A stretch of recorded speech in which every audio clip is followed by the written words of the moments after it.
kali ini saya, Ufidion Kecono, dengan teman-teman saya ingin mempresentasikan mengenai salah satu jurnal yang kami diskusikan. Izinkan saya untuk share screen terlebih dahulu. Oke.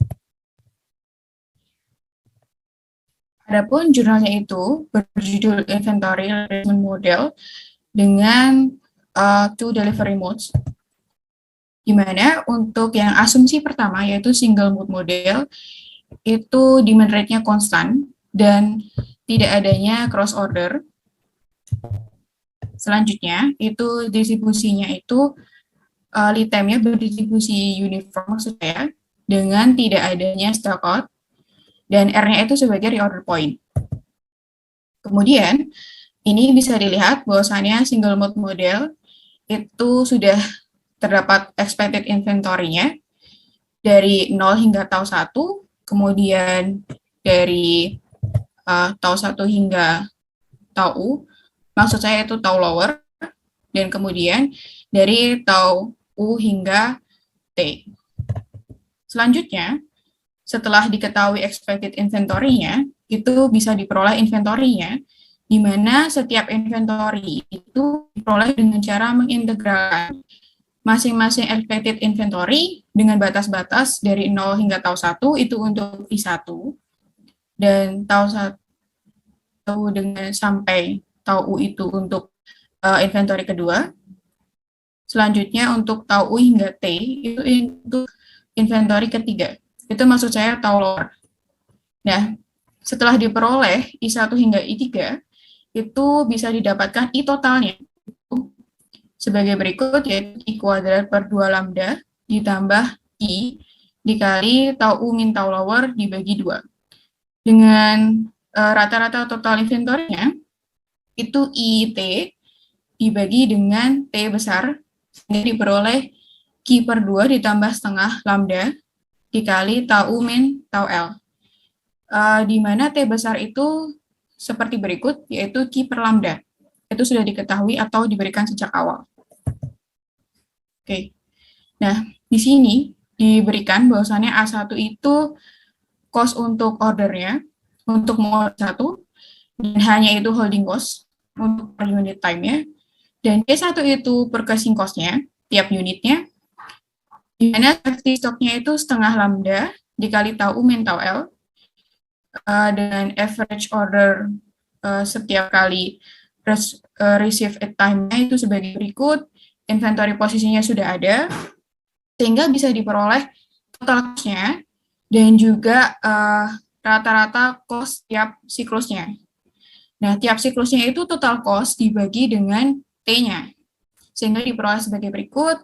Kemudian untuk mencari minimum Q-nya atau Q1 star itu diturunkan sebanyak 1 kali terhadap Q, dan kemudian diperoleh akar 2 lambda A1 per H.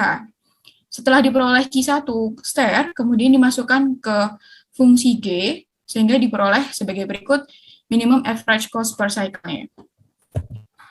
Nah, ini adalah ketika adanya faktor, semisal kita asumsikan setelah itu ada faktor gamma, di mana faktornya itu mempengaruhi inventory-nya, entah kenaikan ataupun tingginya cost-nya, itu makanya diperoleh sebagai berikut, yaitu G1 gamma Q, dan setelah diperoleh G1 gamma Q-nya tadi, ini cara memperolehnya hampir sama dengan yang sebelum-sebelumnya.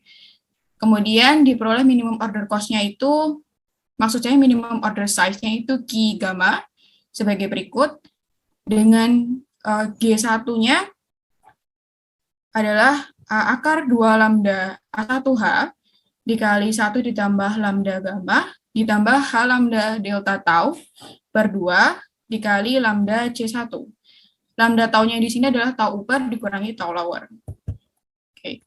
Selanjutnya, semisal kasusnya adalah deterministic lead time mode, itu sama dengan yang sebelumnya juga. Hanya saja mungkin notasinya Q2 dan A2 karena menggunakan lead time yang kedua, di mana delta C-nya adalah C2 dikurangi C1, sehingga diperoleh G2-nya itu akar 2 lambda A2H ditambah lambda dikali C1 ditambah delta C. Nah, ini kita membandingkan. Jadi, gimana antara mode 1 dengan mode 2, itu gimana pastikan bahwasannya A1 atau cost order yang pertama itu lebih kecil daripada yang kedua, dengan delta C-nya lebih besar daripada 0, maka diperoleh bahwasanya G1 dikurangi G2 itu akan kurang dari sama dengan lambda H delta tau per 2 dikurangi lambda delta C, di mana itu sama dengan W. Nah, selanjutnya akan dipresentasikan oleh teman saya, Yeni. Silahkan. Perkenalkan, saya Yeni. Di sini saya akan melanjutkan presentasi teman saya tadi. Di sini saya akan membahas tentang dual model. Pada dual model, pembeli dapat melakukan pengiriman dengan dua mode yang berbeda, dengan mengaplikasikan EOKI pada keduanya. Model yang diasumsikan adalah model di mana selain mode 1, pembeli dapat melakukan pemesanan kedua dengan menggunakan pengiriman yang berbeda atau yang lebih cepat. Karena terdapat dua kasus yang berbeda, terdapat nilai relatif dari tau bar dikurang L2 dan tau 1. Maka dalam hal ini, mode 2 akan dibagi menjadi dua kasus. Kasus yang pertama yang akan saya bahas, di mana tau bar itu elemen dari L2, tau 1 ditambah L2. Terlihat pada gambar, pada waktu tau bar dikurang L2, pembeli harus menentukan apakah persediaan pada mode 1 telah tiba atau perlu melakukan mode 2. Ketika tau elemen dari L2, tau 1 dikurang tau 2, maka tau bar dikurang L2 kurang dari tau 1. Dengan begini, pembeli bisa dipastikan akan melakukan pemesanan. Perlu diperhatikan juga bahwa cycle dimulai ketika R sama dengan lambda tau unit. Selama cycle pembeli memesan Q unit melalui mode 1 dan lambda tau upper dikurang tau unit dari mode 2.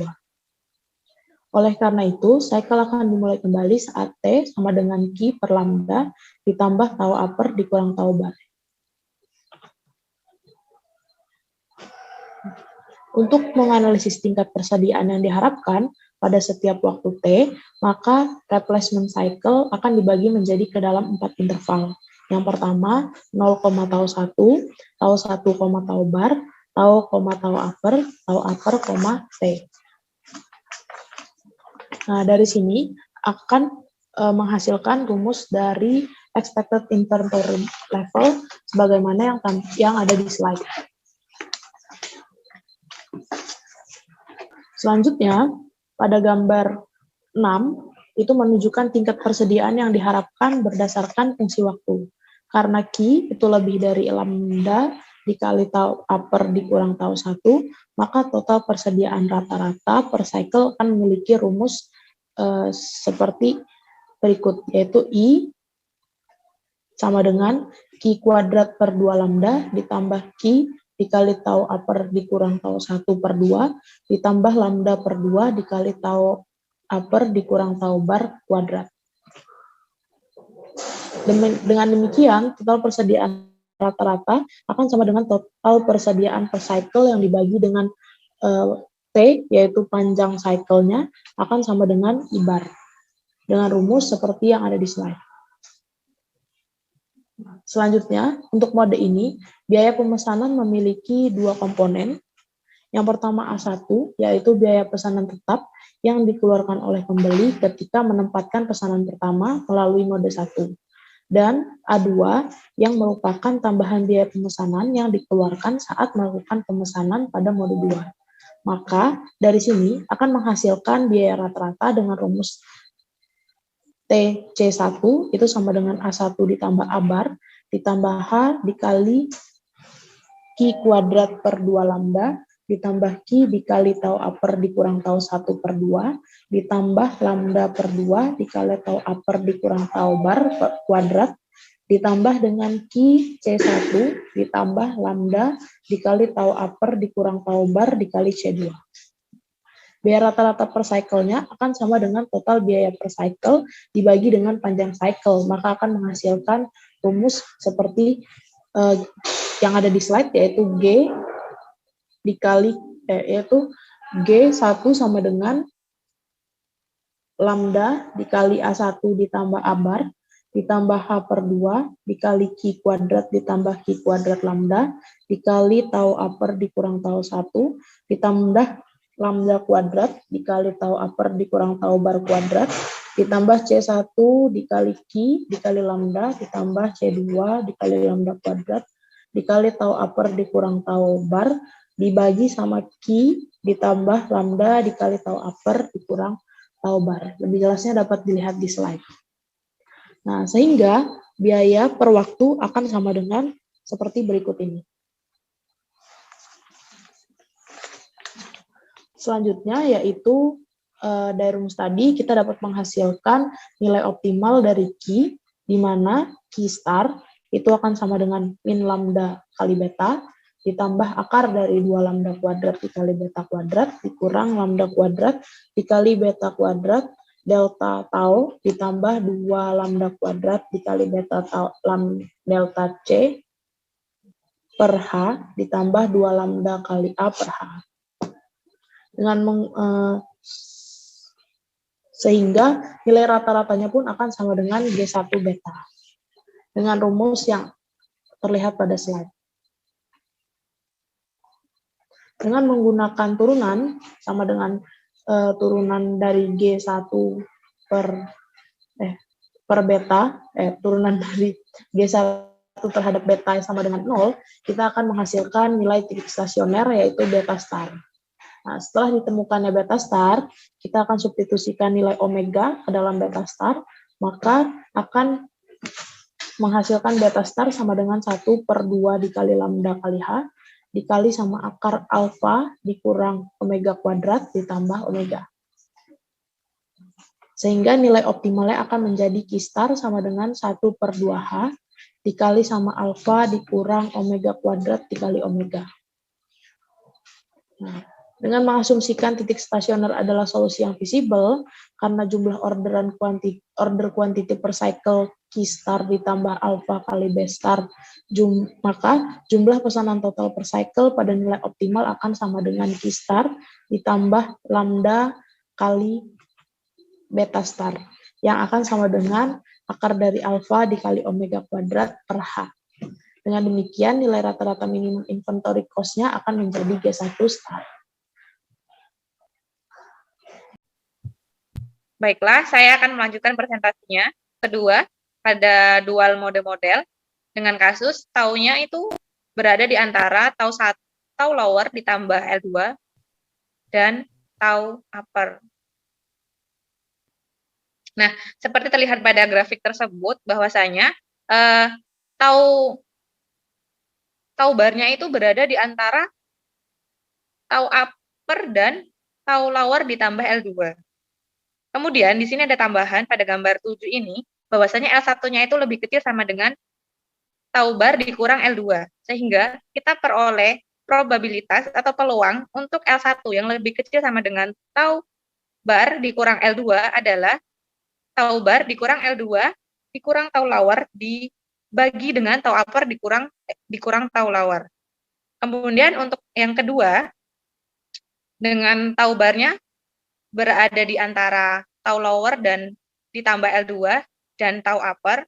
Namun perbedaannya di sini diandaikan L1-nya itu lebih besar daripada tau bar dikurang tau lower. Sehingga diperoleh probabilitas yaitu tau upper dikurang tau bar ditambah L2 dibagi tau upper dikurang tau lower. Nah, untuk menyelesaikan ini kita perlu membaginya menjadi beberapa interval. Di sini dia dibagi menjadi 4 interval. Yang pada interval pertama itu interval terbuka tertutup 0, tau lower, tau bar, tau upper, T, di mana T adalah panjang cycle. Nah, dari situ kita akan mencari expected dari panjang cycle-nya. Untuk mencari expected dari panjang cycle-nya, kita peroleh rumus seperti pada persamaan 2.13, di mana dengan mensubstitusikan peluang dari L1 yang lebih kecil dari tau upper dikurang L2, kita peroleh expected panjang cycle-nya yaitu Q per lambda ditambah tau upper dikurang tau bar dikali dengan tau upper dikurang tau bar ditambah L2 dibagi dengan tau upper dikurang tau lower. Selanjutnya, kita akan memperoleh expected inventory level untuk setiap interval yang telah kita bagi tadi, di mana tadi kita telah membagi menjadi 4 interval, yaitu dari 0 sampai tau lower, kemudian tau lower sampai tau bar sampai tau upper, dan tau upper sampai T. Diperoleh expected inventory levelnya seperti yang terlihat pada slide. Kemudian selanjutnya, expected inventory levelnya tersebut akan kita integralkan untuk mendapatkan expected inventory untuk keempat interval yang sehingga diperoleh persamaan seperti pada persamaan 2.14, yaitu expected inventory-nya menjadi Q kuadrat per 2 lambda ditambah Q dibagi 2 tau lower dikurang tau upper, dan seterusnya. Selanjutnya, kita akan mencari rata-rata dari inventory per unit time. Nah, di sini dilambangkan dengan I dengan topi, itu kita peroleh dari expected inventory dibagi dengan expected panjang cycle, sehingga diperoleh rata-rata inventory per unit time-nya, yaitu Q kuadrat dikali tau upper dikurang tau lower dikuadratkan, ditambah lambda dikurang tau upper dikurang tau lower dikali Q, dikali dengan tau upper dikurang tau bar dikuadratkan, ditambah 2 tau upper dikurang tau bar dikali L2, ditambah tau bar dikurang tau lower dikuadratkan. Kemudian kita tambahkan lagi dengan lambda kuadrat dikali tau upper dikurang tau bar dikuadratkan, ditambah tau upper dikurang tau bar dikali L2, kemudian dibagi dengan expected dari panjang cycle-nya tadi, seperti pada persamaan 2.14. Selanjutnya, kita akan mencari total cost dari mode ini, yaitu di mana total cost-nya itu adalah penjumlahan dari expected fixed order cost, expected holding cost, dan expected purchasing cost. Nah, akan diperoleh total cost-nya seperti yang terlihat pada slide, yaitu total cost untuk case yang ini adalah A1 ditambah A bar dikali tau upper dikurang tau lower ditambah L2 per tau upper dikurang tau lower. Itu adalah sebagai fixed order cost-nya. Kemudian ditambahkan dengan purchasing cost-nya, yaitu Q C1 ditambah lambda dikali tau upper dikurang tau bar dikali C2. Kemudian dikalikan dengan tau upper dikurang tau bar ditambah L2 dibagi dengan tau upper dikurang tau lower. Lalu kita tambahkan juga dengan holding cost-nya, yaitu H dikalikan dengan Q kuadrat dibagi 2 lambda ditambah Q per 2 dikali tau upper dikurang tau lower dikalikan dengan tau upper dikurang tau bar kuadrat ditambah 2 dikali tau upper dikurang tau bar dikali L2 ditambah tau bar dikurang tau lower kuadrat ditambah dengan lambda dikali tau upper dikurang tau bar dikuadratkan tambah tau upper dikurang tau dikali L2 dikuadratkan dibagi dengan 2 tau upper dikurang tau lower kuadrat. Untuk lebih jelasnya seperti yang terlihat pada slide. Kemudian kita akan mencari expected cost per unit time-nya, yaitu D2, di mana di sini tergantung pada Q dan beta. Diperoleh seperti pada persamaan 15. Yaitu ini kita peroleh dengan membagi expected total cost dibagi dengan expected cycle length. Berarti expected total cost-nya tadi dibagi dengan expected dari panjang cycle-nya. Selanjutnya, untuk mendapatkan Q-nya, kita akan menurunkan persamaan 2.15 sehingga diperoleh seperti pada persamaan 2.16 dengan peluangnya adalah tau A per dikurang tau bar ditambah L2 per tau bar. Baik, terima kasih. Jadi begitulah presentasi dari kami mengenai jurnal inventory tersebut, dan dapat kami simpulkan bahwa sebenarnya penulis itu hanya ingin membandingkan mana model yang dapat kita gunakan sesuai dengan kebutuhan kita, dan jika di situ terdapat gamma, itu dimaksudkan penulis bahwasannya jika terdapat faktor lain yang mempengaruhi tingkat dari total cost-nya, itu kita dapat menggunakan model seperti yang sudah tertera di jurnal tersebut. Sekian presentasi dari kelompok kami. Kurang lebihnya saya dan kelompok saya mohon maaf. Terima kasih dan selamat pagi.